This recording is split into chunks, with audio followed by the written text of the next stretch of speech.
Hey y'all, welcome back to Cupcakes and Conversations, where we mix the sweet with the serious.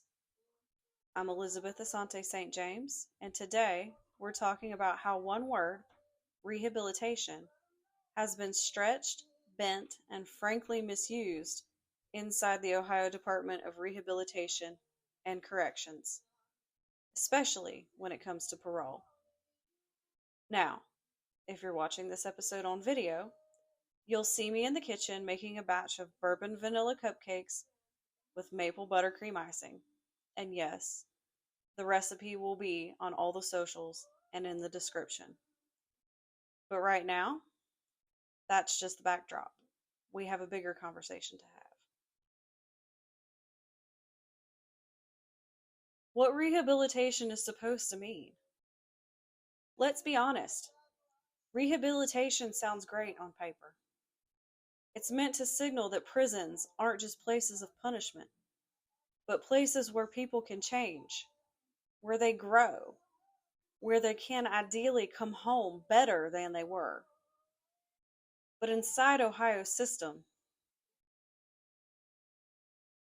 that word's been used like a shiny coat of paint on a rusted out vehicle, especially for folks sentenced under what's called the old law. And that's where things start to get really murky. Rehabilitation is often just a buzzword. It's not something people inside can actually work toward, because it isn't something the system recognizes. People can transform their entire life and still be denied parole, not because they're dangerous, but because of who they used to be. So, what's old law? Ohio used to operate under an indeterminate sentencing structure. That meant people didn't get a fixed sentence like 15 years. Instead, they got a range, like the Eminem song, 25 to life. The idea was that they'd serve the minimum, show signs of rehabilitation, and then be eligible for parole. That rehabilitation would determine when they came home. But here's the catch. There's no end date. The old law system did not age well. Rehabilitation, the very principle that these sentences were built on, has effectively been erased from the process. Parole isn't granted based on who they are today. It's denied based on what they did decades ago. The parole board doesn't weigh growth. It doesn't acknowledge any education, mentorship, or decades of clean conduct. People sentenced in the 70s, 80s, and early 90s under the old law are still locked up decades later, not because they're a current danger to anyone, but because the parole board keeps pointing back to that original crime, regardless of who that person is now. Instead, it clings to the crime itself, something that no one could ever change. Now, the parole board has the power to review someone's sentence and decide if they've done enough to earn release. But here's where it gets twisted. That board often denies parole by citing the unchangeable. You can get a GED, a college degree, mentor young men, stay right up free for decades, and still be denied over and over again because of that no expiration date on your old law sentence. People end up serving 30, 40, 50 years on sentences where the minimum might have been 10 or 15, all because the board moves the goalposts. In 2019, Shirley Smith, former Ohio State Senator and then a member of the Ohio Parole Board, resigned, abruptly and publicly. Now, Ms. Smith was not new to criminal justice reform. As a lawmaker, she fought for fair sentencing, re-entry support, and second chances. She joined the parole board hoping to make a difference, but what she found was something else entirely. She called the board toxic and secretive, said she was kept in the dark, Decisions were being made before hearings even started. Staff were writing recommendations, and board members were just signing off. She said it was less of a review process and more of a rubber stamp. Smith tried to push reform from the inside, more transparency, a real consideration of rehabilitation, fairness in who got hurt and how. But the resistance that she faced told her everything she needed to know. So she left. Her resignation letter pulled no punches, however. She wrote, I quote, "This board does not reflect rehabilitation. It reflects politics, punishment, and a preservation of power." End quote. That's coming from someone who believed in the system, who wanted to help fix it, and they still had to walk away. There's a kind of cruelty in offering people hope only to yank it away again every 3, 5, or 10 years. It's not just the individual who suffers, it's their families. Their children grow up, grandchildren are born, parents pass away. Time keeps moving, and for many old law prisoners, the parole process becomes a cycle of rejection and re traumatization. The word rehabilitation gets weaponized here. Not used to measure change, but to justify denial. The message becomes, you can change all you want, but we're still not letting you go. That's not justice. That's punishment without purpose. We say people change. We say we believe in second chances.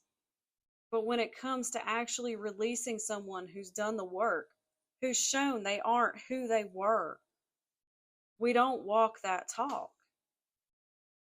This isn't just about policy, it's about people.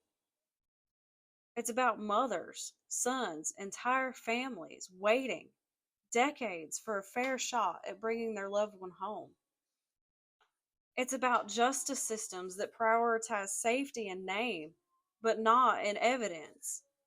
If someone has truly changed and we still aren't letting them go, who the fuck are we really protecting? Last month, California Senate Bill 672, a game-changing law for people who were sentenced to life without parole for crimes they committed at 25 or younger. This new bill says that except in special circumstance murder cases, those individuals will now be eligible for parole hearing after 25 years. Let that sink in. We're talking about people who are 18, 20, maybe 24 years old who've now spent decades incarcerated, often showing deep personal growth and rehabilitation. This bill doesn't guarantee release, but it does guarantee hope, a chance to be seen as more than the worst thing they ever did. So why this age range, 18 to 26? Why is it so important? It's important because science has been telling us for years the brain doesn't fully mature until around 25. That means folks in this age range are more likely to act impulsively, to be influenced by peers, and less able to process long-term consequences. It doesn't excuse harm, but it does offer context, and in justice reform, context matters. States like California are finally recognizing that this emerging adult group isn't quite fully cooked yet, legally or neurologically, and that's where redemption lives. Now, let's bring this home to Ohio. Here in Ohio, people serving life sentences, especially under the old law, face strict parole procedures with very little transparency or hope. You might be eligible for parole after 20, 25, or 30 years, depending on your sentence, but being eligible doesn't mean being released, especially when your sentence was handed down when you were just barely an adult. Could California's move influence Ohio? Absolutely. It won't be overnight, But every bill like Senate Bill 672 adds weight to a growing national shift, one where we ask, if a person has grown, changed, and served decades for something they did as a young adult, should they get a second chance? That question is echoing louder across the country, and it should be.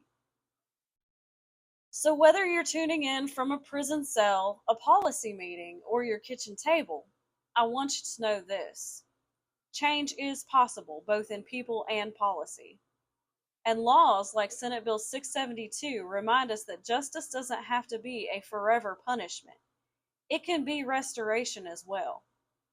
I'll keep following the ripple effect of this bill and sharing the voices of those directly impacted.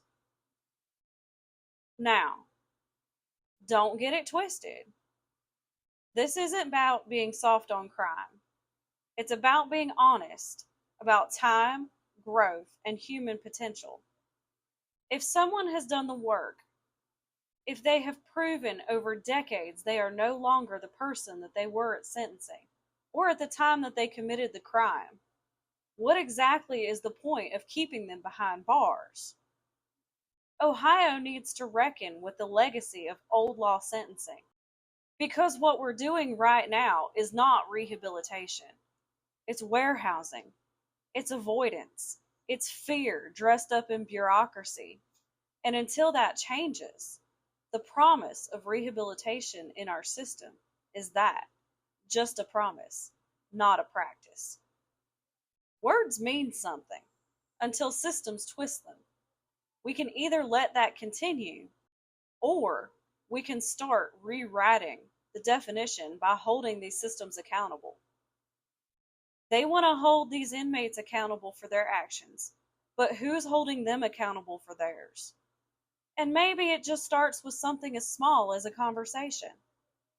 One conversation builds into two conversations, and maybe eventually, hopefully sooner than later, it grows into action.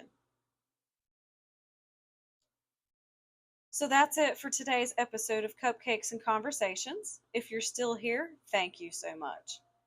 These topics aren't easy, but they're necessary, and I hope this got you thinking. If you want the cupcake recipe, it's up now in the description and on the social media pages.